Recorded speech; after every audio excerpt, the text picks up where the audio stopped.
Alle Welpen müssen viel lernen. Hier die kleinen Pekinesen-Mixe mit ihrer Oma.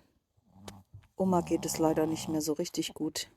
Und die Kinder sind richtig süß und legen sich zu ihr und bleiben in ihrer Nähe. Und lernen das perfekte Schnarchen. Auch so etwas will geübt sein. Natürlich nur Spaß. Das Schnarchen kommt rassebedingt. Aber es ist trotzdem zuckersüß so zusammen.